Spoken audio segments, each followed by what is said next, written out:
मौनम ये बहुत अपराधों से बचा देता है और नाम जप में बड़ा सहयोगी है। श्रीपाद कह रहे हैं कि मौन धारण कर, ताते मौन रहनो उचित है। ध्रुवदास जी महाराज, आवश्यक हो कम शब्दों में भागवतिक शब्द बोल दो, ये मौन के अंतर्गत ही आता है।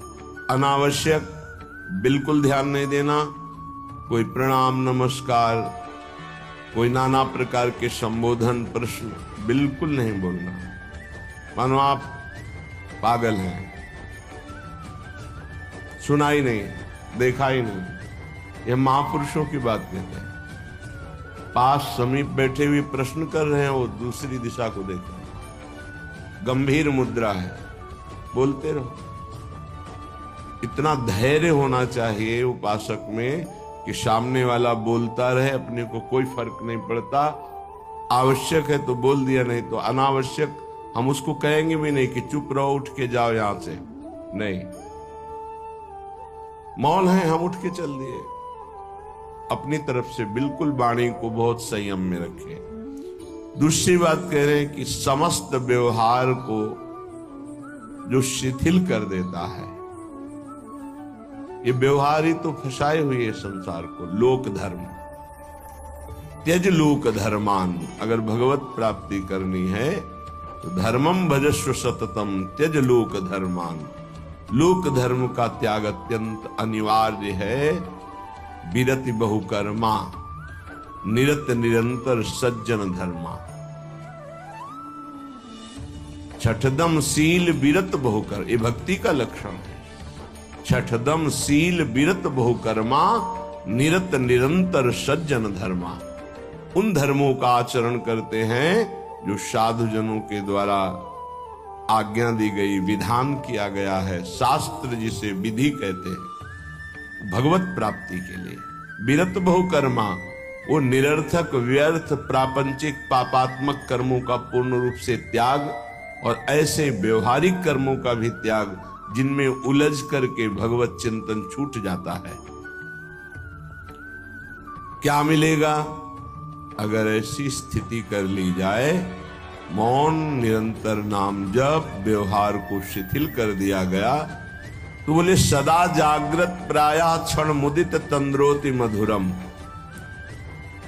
जो प्रायः प्रार्थना करते रहते हैं कि कभी 2-4 मिनट के लिए ऐसी स्थिति आई कि जागृत में शरीर शुद्धि भूल गई।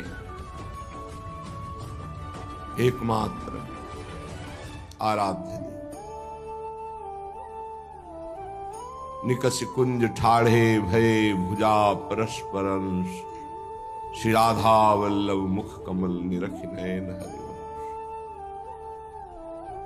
नेत्र मुद्रित हैं, अवस्था जागृत है और भाव देह में ऐसी गाढ़ अवस्था है कि स्थूल का चिंतन ही खत्म हो चुका।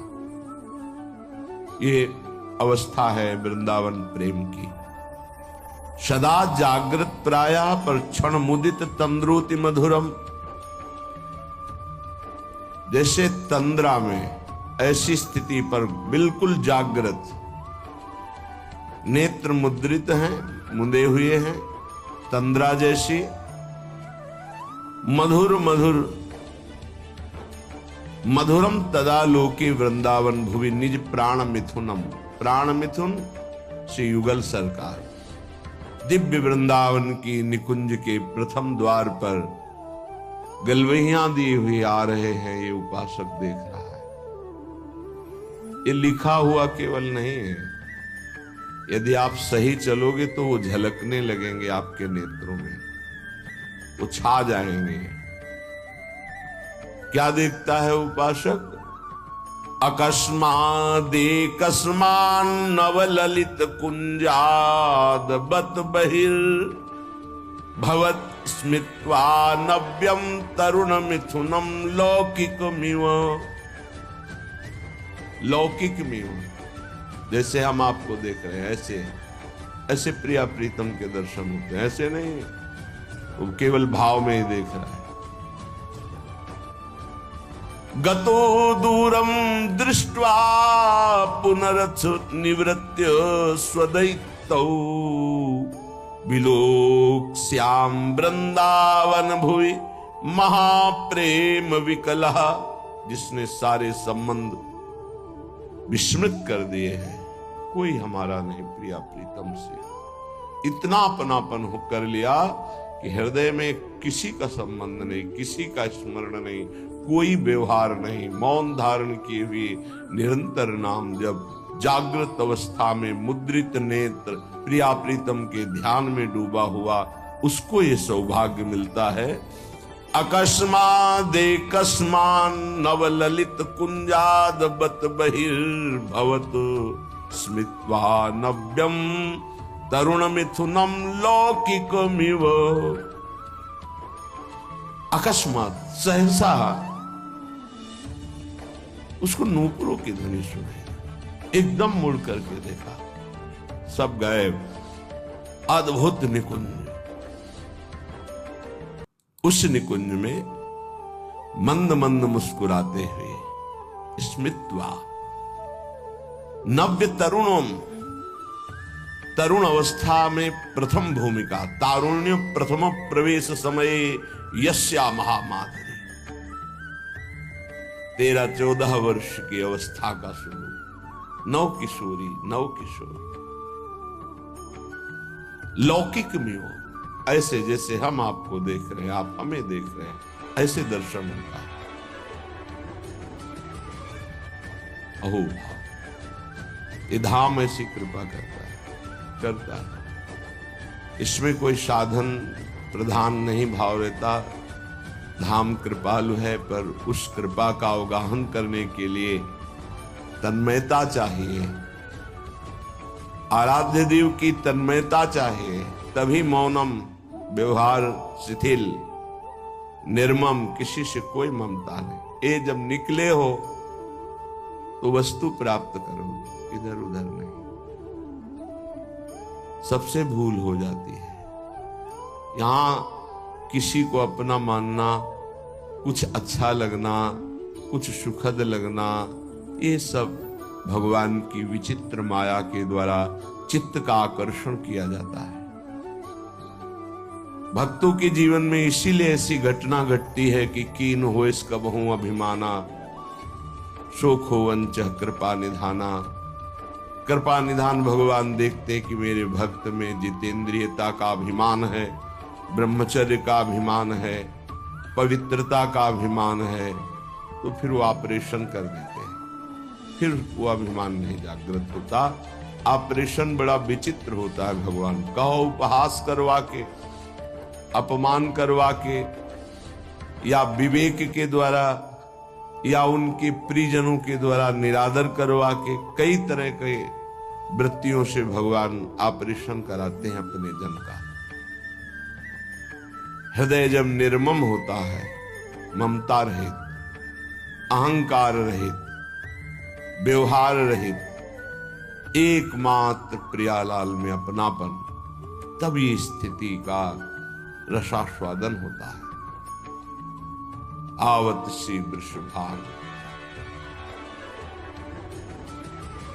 जिनको देख करके प्रेम में प्रभु विकल हो जाते हैं, उन प्रियाजू का जब उपासक को साक्षात्कार होता है, तो केवल आचार्य कृपा ही हृदय को संभालती, अन्यथा सामर्थ्य नहीं।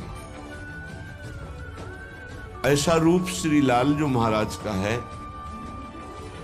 कि बड़े बड़े मुनि जो निर्विकार ब्रह्मबोध संपन्न है, उनके मनों को क्षण में मोहित कर ले। मोहन मुनि सघन प्रगट परमानंद, गुण गंभीर गोपाला।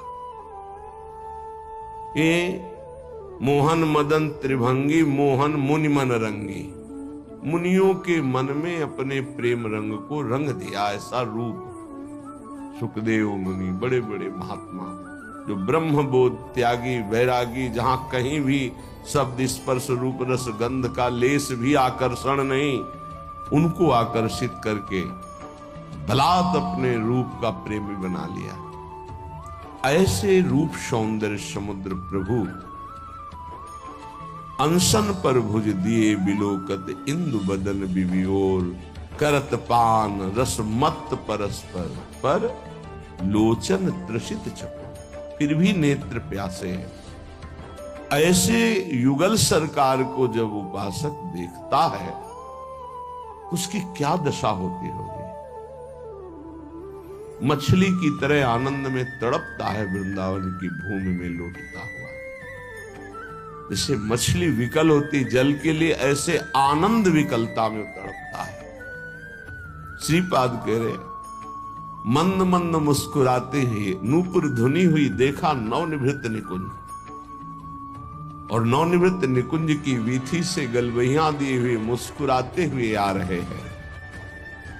लौकिक में वो देख रहा है, कोई ध्यान में नहीं, खुली आंख में।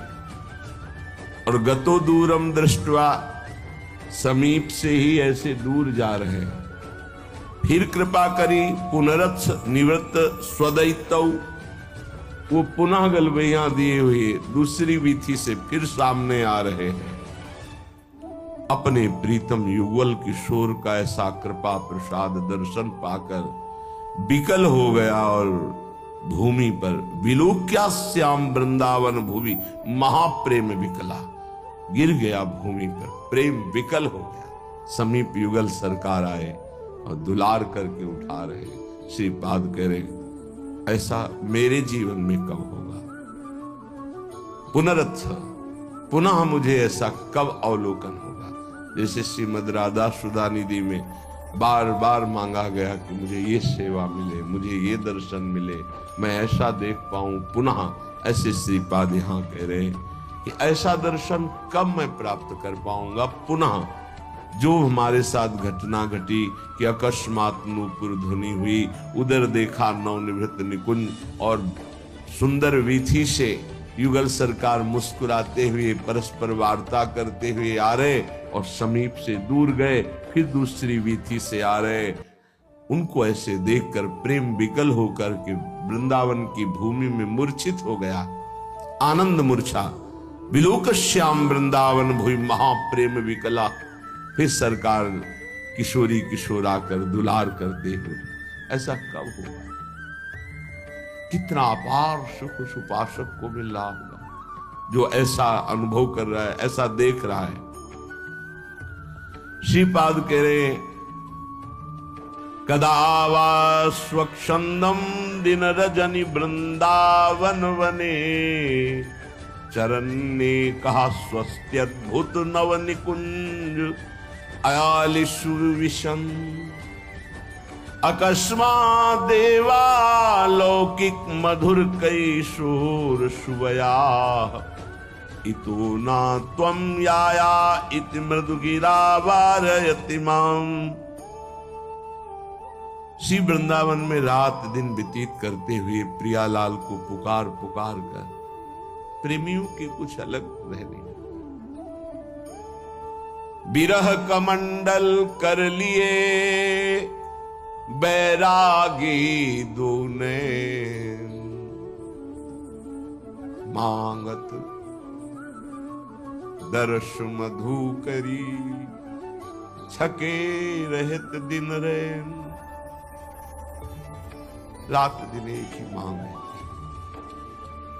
कब मिलोगे? तो क्या मिले नहीं? रात दिन मिलने पर भी मिलने की चाह बनी। ये कौन सी पहेली है? तन मन के बिछुरे नहीं, मन में भी वही और तन भी उनके सभी, पर चाह बढ़े दिन रैन। रात दिन पुनः मिलने की चाह, हर समय मिले हुए रहने पर भी मिलने की चाह। कबहु संजोग न मानही, देखें भरी भरी नैन। कभी ऐसा लगा ही नहीं क्यों मिले। प्यारी जू जब जब देखो तेरो मुख, तब तब नयो नयो लागत। ऐसो भ्रम होत देखो न कबहू री। मानो कभी देखा ही नहीं, कभी मिले ही नहीं। अरबरात मिलवे को निश दिन, पर मिले ही रहते निश दिन। मनो कबहू मिले ना, ये प्रेम है। रात दिन वृंदावन में तड़प रहा है प्रिया। बलिहारी उसके जीवन को, ये तड़पन उसी को आती है जो रसिकों की आज्ञा के अनुसार समस्त संबंधों को शिथिल कर देता है। कहीं किसी से कोई भी अपनापन ना रहे, केवल प्रिया जिसे ये जन्म इसीलिए मिला है, मान जाओ कोई तुम्हारा नहीं। पीछे जन्म में कौन कौन तुम्हारा था, पति पुत्र पत्नी परिवार सब भूल गए ना। अभी इसी जन्म को देखो, गर्भ में तुम्हें कितना कष्ट मिला था। अभी 20 30 40 वर्ष पहले की बात है कि हम 9 महीने नरक जैसे भयावने दुखद गर्भ में रहे माँ के, जहां पास में ही मलाशय मूत्राश्रय है, वहीं गर्भाशय है, उसी गर्भाशय में रहे। देखो माया कितना भुलावा कर देती है। तुम्हें याद है कि गर्भ में तुम्हें कैसी परिस्थिति में रखा गया था? तुम्हें याद है कि बाल्यावस्था कैसी कष्टप्रद थी? सब भूलते चले जा रहे हैं। ऐसे ही पूर्व जन्म के सब रिश्ते नाते, पुत्र पत्नी परिवार सबको भूल गए, नया परिवार, ऐसे अगला जन्म फिर होगा। ये कब तक नई पढ़ाई, नया बैंक बैलेंस, नए संबंध कब तक बनाते रहेंगे? पुराने छूटते जा रहे, नए बनाते चले जा रहे और बढ़ते चले जा रहे हैं भूल भुलैया की तरफ, माया के भ्रम की तरफ। इतनी प्रियता कर ली है, मेरा पुत्र, मेरी पुत्री, मेरा पत्नी, मेरा परिवार, और ये सब नियत समय के लिए आए हुए जीवात्मा हैं, अपने कर्म का भोग आपके संग से। अब वो जहां गए तो तुम विकल हो गए, भगवान ने अनर्थ कर दिया, मेरा पुत्र छीन लिया। तुम्हारा कब था? क्या तुम परिचय जानते हो? कहां से आया था? कौन था? कहां गया? तुम्हें कुछ पता है? केवल बीच में मिल गया, मेरा मान लिया। बिना भजन के, बिना ज्ञान के बात तुम्हें कैसे समझ में आएगी? और जिस दिन समझ में आ गई तो प्रभु के सिवा और कोई समझ नहीं रह जाएगी। एक ही बात है, कैसे मिले प्रभु, कैसे मिले? रात दिन जो विकलता होती है, कौन जाने?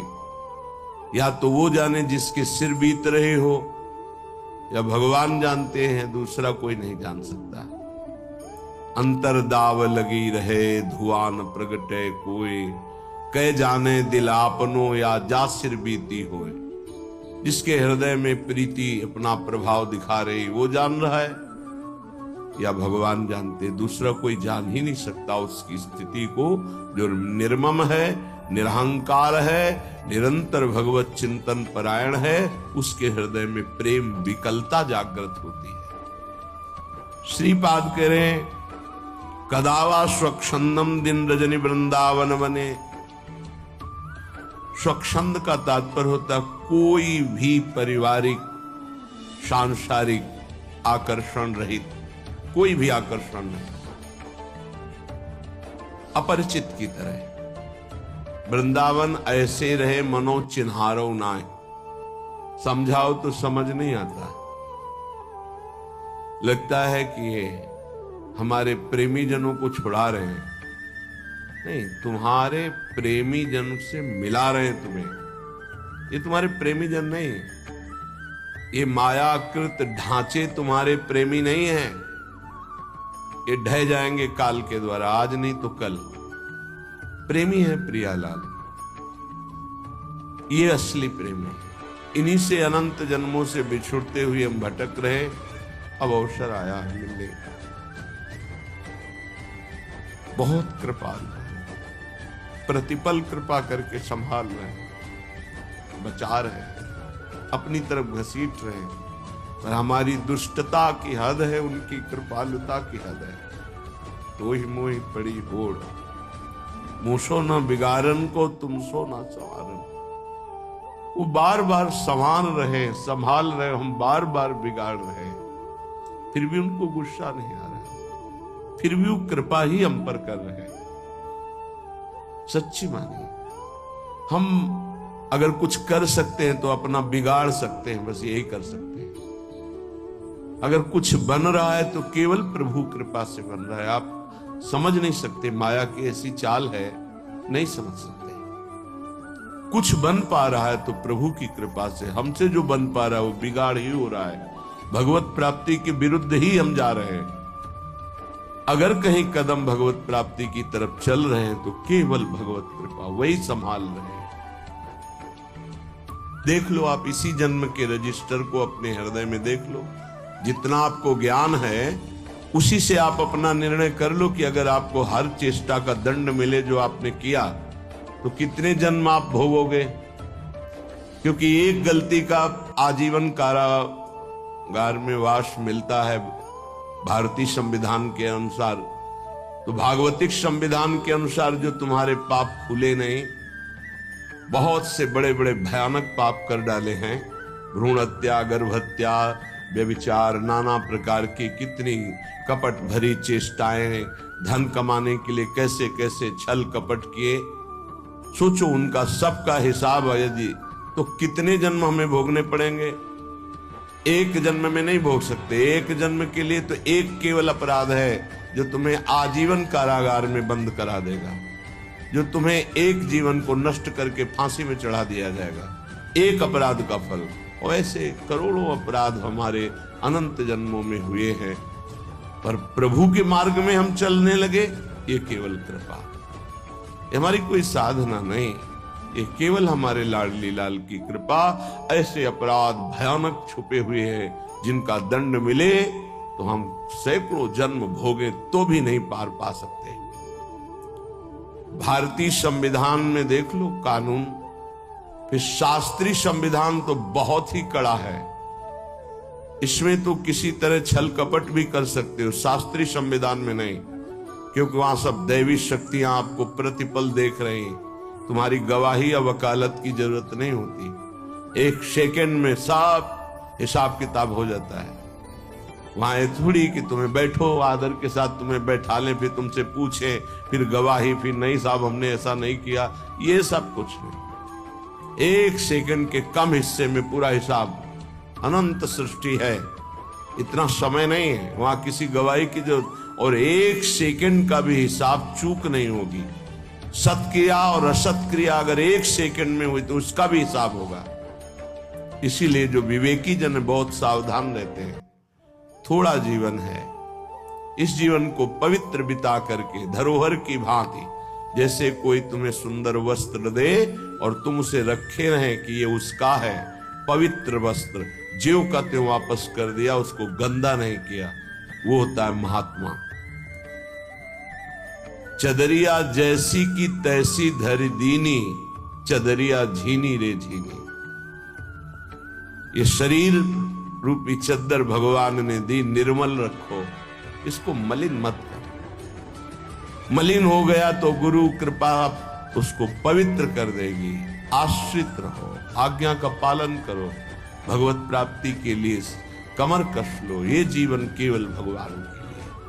श्रीपाद कह रहे हैं, दिन रजनी वृंदावन बने, रात दिन नाम जप करते हुए, अगर आप बाहर भी हो तो रात दिन नाम जप करो।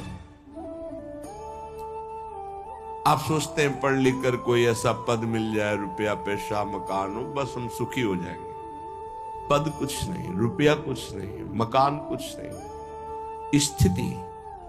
बड़े भाग्यशाली जन हैं जो अध्यात्म स्थिति की तरफ चलते हैं, रात दिन नाम जप कर रहे हैं, धर्म पूर्वक व्यवहार कर रहे हैं, जो जा रहा है तो शोक नहीं, आया तो हर्ष नहीं, वो महात्मा, वो भगवत प्राप्ति के योग्य हो जाता है। गए की सोच नहीं, चाहे वो मृत्यु से गया हो, चाहे वो घर से गया हो, चाहे वस्तु हो, व्यक्ति हो, स्थान हो, गए की सोच नहीं, आए की हर्ष नहीं, वो भगवत प्राप्ति का उपासक रात दिन भजन करते हुए भगवान को प्राप्त होता है। चरण ने कहा स्वस्त्यद्भुत नव निकुंजालिषु विशन, वो सदैव एकांत में चिंतन करता रहता है। एकाकी, एकांत का शब्द आते ही कोई कमरा, कोई गुफा ऐसा सोचने लगते हैं, उसे एकांत नहीं कहते, तो बाय है एक एकांत स्थान को लेकर के बात। एकाकी विचरण करने का मतलब अंदर केवल परमात्म चिंतन, केवल भगवत चिंतन, वो एकांत ही है। चाहे वो ऑफिस में बैठा हो, फावड़ा चला रहा हो, किसान हो, चाहे व्यापारी हो, एकमात्र भगवान का आश्रय, उनका चिंतन, वो एकाकी ही माना जाता है, एकांत ही माना जाता है।